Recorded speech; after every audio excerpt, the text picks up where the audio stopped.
Learn to code, and you could make $90,000 a year. No degree, no connections, just a few months, a laptop, and the discipline to sit through it.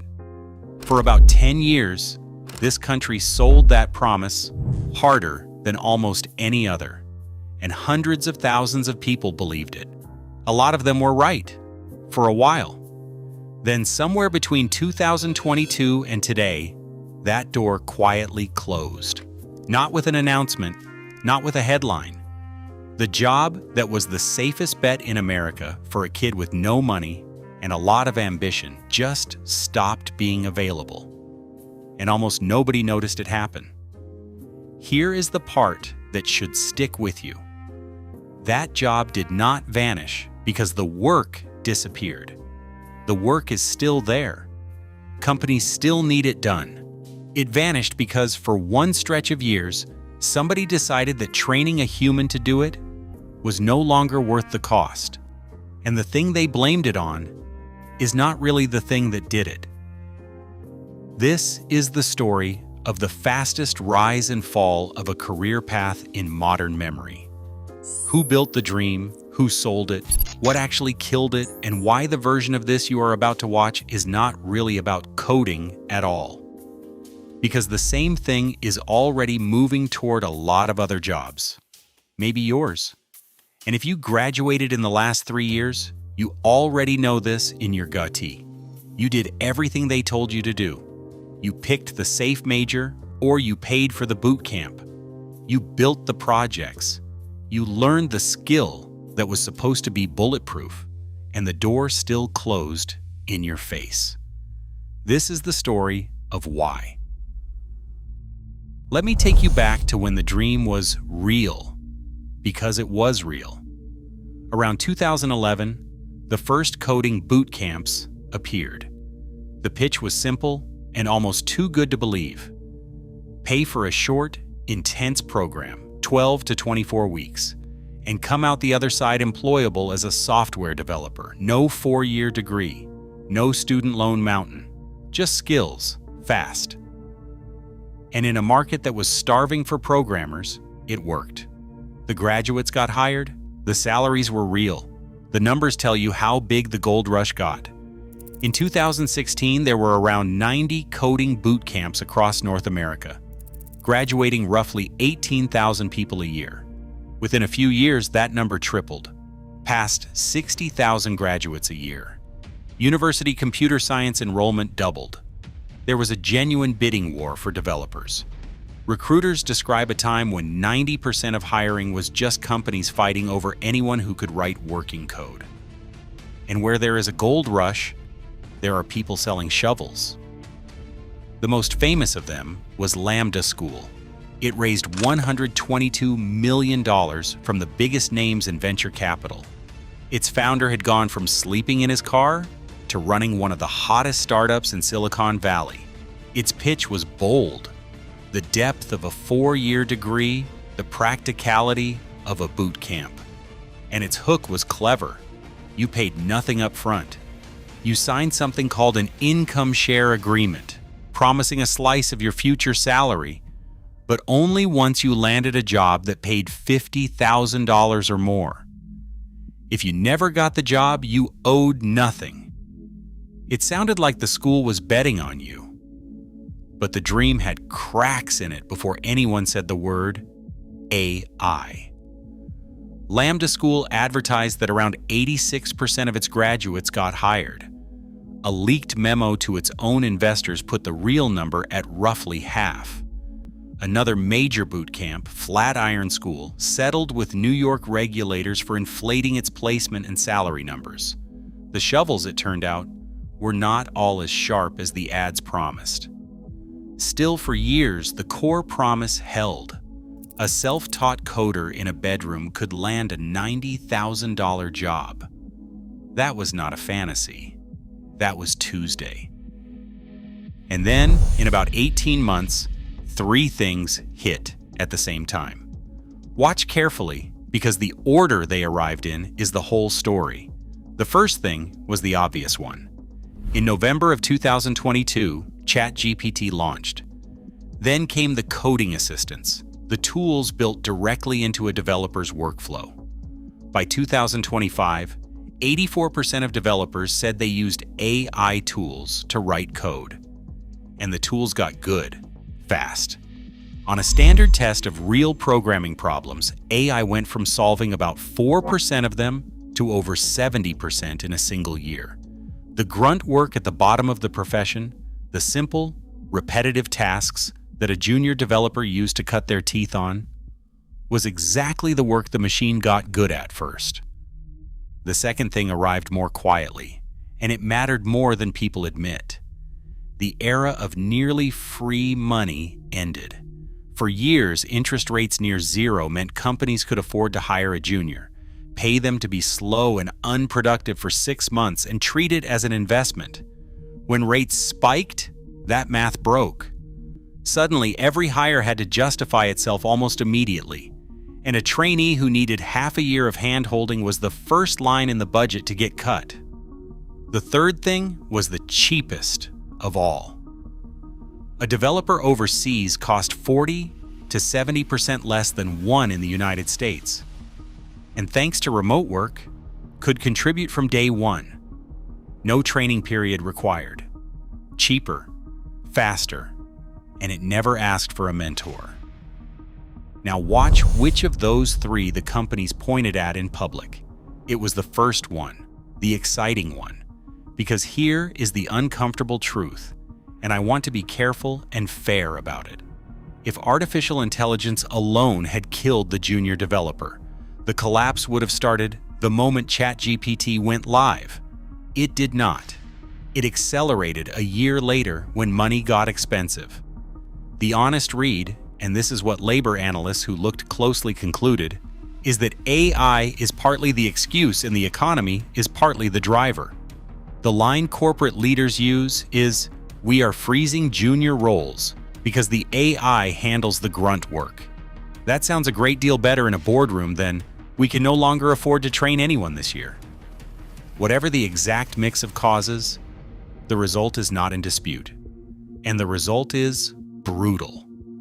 Between 2022 and today, job postings for entry-level developer roles fell by roughly 2/3. The share of juniors in the tech workforce was cut roughly in half. A Stanford study tracking real payroll data found that employment for software developers between 22 and 25 years old dropped nearly 20% from its peak in late 2022. Government figures for the narrow category of programmers showed employment falling more than a quarter in just 2 years. Put a face on that. The kid who finished a boot camp in 2021 had a job within a month. The kid who finished the same boot camp in 2024 sent out 200 applications and heard nothing back. Same skills, same effort, 3 years apart. One got a career, the other got an automated rejection email. And the people holding the diploma were not spared. Computer science graduates now face an unemployment rate of around 6%. Computer engineering graduates now face around 7.5%. Read that again. A computer engineering degree now leaves you more likely to be unemployed than a degree in fine arts. For recent graduates across all fields, the underemployment rate, the share working jobs that do not even require their degree, hit 42% at the end of 2025, the highest since 2020. The old rule that a college degree protected you quietly reversed. The safest bet on the board became a coin flip. What that looks like for one human being is a story you have probably already heard a version of. A graduate with a real degree, a portfolio of projects, and certifications sends out hundreds of applications. In some cases, more than 800, lands a handful of interviews, and gets 0 offers. The reason given every time is the same: not enough experience. But the entry-level jobs that used to provide that first experience are the exact ones that disappeared. You cannot get the job without experience, and you cannot get experience without the job. The bottom rung of the ladder was sawed off, and a generation is standing underneath it, looking up. The boot camps that sold the dream felt it too. Some closed, others quietly repositioned, no longer promising to turn a beginner into a developer, but to upskill people who already had jobs. The largest player in the space walked away from the bootcamp business entirely at the end of 2024, after producing tens of thousands of graduates over a decade. The factory that manufactured the dream started shutting down its own assembly line. So who is the villain here? It is tempting to point at the machine. The AI took the jobs. Clean story, easy enemy. But it is not quite true, and the truer version is more unsettling. The companies that spent a decade telling a generation to learn to code are, in large part, the same ones that pulled the ladder up behind them. The technology did not make that choice. People in rooms made that choice, and the technology gave them a sentence to say while they made it. And underneath even that, there is an older pattern, one that did not start with AI and will not end with it. Every industrial revolution eats the bottom rung first: the apprentice, the trainee, the entry-level worker, the person doing the simple version of the task while they learn the hard version. That rung is always the easiest to automate and the most expensive to be patient with. The loom did it. The assembly line did it. The spreadsheet did it to a generation of clerks. Now the pattern has reached the one job we were all told was future-proof. The job we were told to run toward. Here is where I have to be honest with you, because this is the present and not the past. And anyone who tells you they know exactly how it ends is selling something. The picture is not all one color. Some companies bet the other way. One major firm tripled its junior hiring on purpose, on the theory that whoever trains people now owns the talent later. Another company famously froze developer hiring to lean on AI, then had to reverse course when it discovered the machine could not replace human judgment on the hard problems. And the government's own projections still call for hundreds of thousands of new software jobs over the next decade. The demand did not vanish. The work did not vanish. The entry point vanished.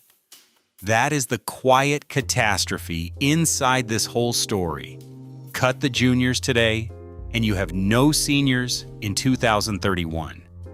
An industry that stops training its own replacements is, slowly, eating its own future. The shortage everyone is creating right now is going to arrive on schedule, and the people who could have filled it are the ones being turned away at the door today. And this is why this video is not really about coding. The thing that broke here was not one profession. It was a deal. For most of living memory, the arrangement was simple: learn a skill, get hired at the bottom, get trained on the job, climb. That deal is what closed. And the logic that closed it, that the entry-level version of the work is the easiest to automate and the least worth waiting on, is now moving toward a long list of other careers: the junior analyst, the paralegal, the first year in 100 white-collar fields where the way in has always been to do the simple part while you learn the rest. And if you are the one standing under that broken ladder right now, hear this clearly. You did not fail. You ran straight at the target they painted for you. Somebody moved it while you were still running. So the question is not whether AI is coming for your job. That question sells fear, and fear is a bad way to think. The real question is older and quieter, and your parents mostly never had to ask it. When the bottom rung of a career disappears, who decides whether a new one gets built? Because somebody will. The only thing left to find out is whether it gets built in time for the people standing under the broken ladder right now, or whether they become the ones nobody talks about. The systems that vanish do not warn you. They just stop hiring. If you want more of these, the systems that disappear while almost nobody is watching, subscribe and stick around. The next one is already happening.